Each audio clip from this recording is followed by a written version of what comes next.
Well, we think one of the best things we can do as a local show right here is connect you with the places and the people who are also local. As pros go, Certified Transmission has been part of our show for years.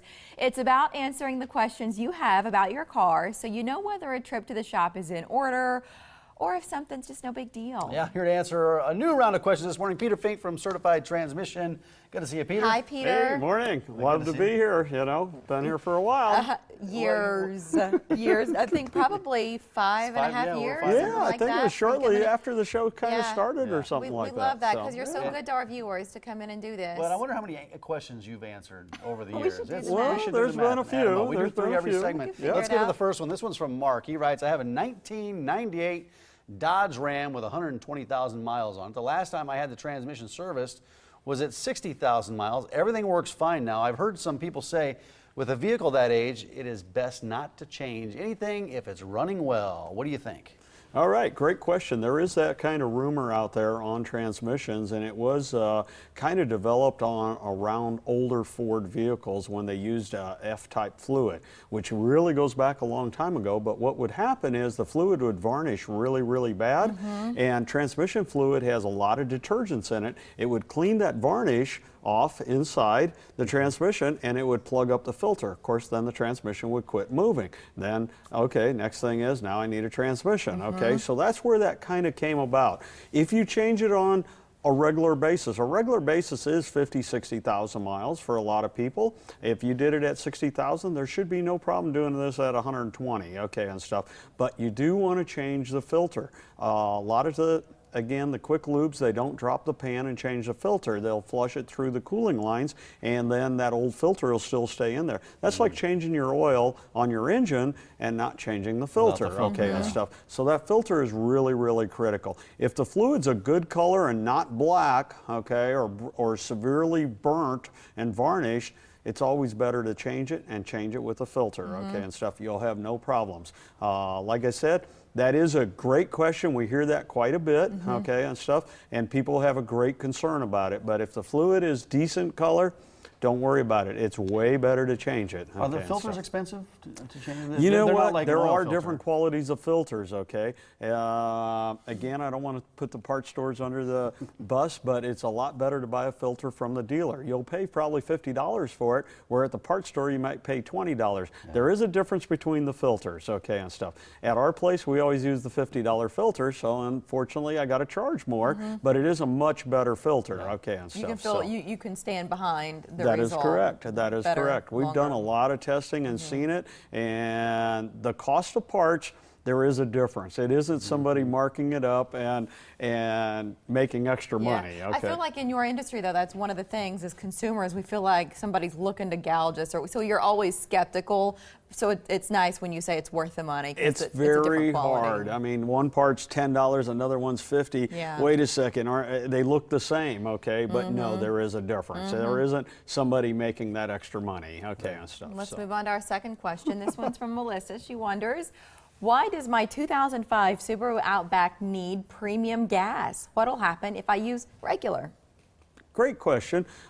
Premium gas, a lot of manufacturers, some manufacturers will call out for premium gas. And what that means is the motor has higher compression in it and it needs that higher octane fuel, okay? Can you, in an emergency, run regular gas? Yes, you can, okay? There's always going to be some in the tank, it mixes, it might not run great. But if you do this on a regular basis, okay, it will ruin the engine, okay? So you do not want to do that. That is not a good practice.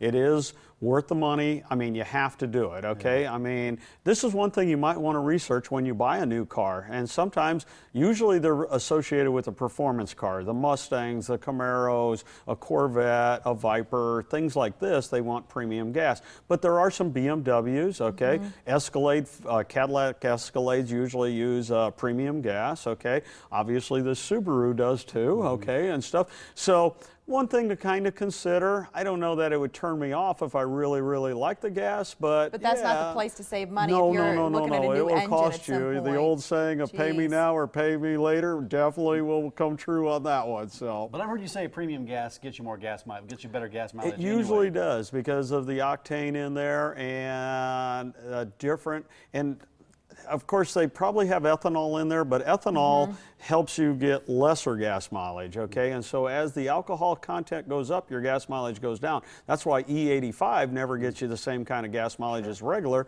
Well, regular gas compared to the 10 or 15% doesn't get you quite the same either. Yep. So Makes sense. All right, final question from Dave.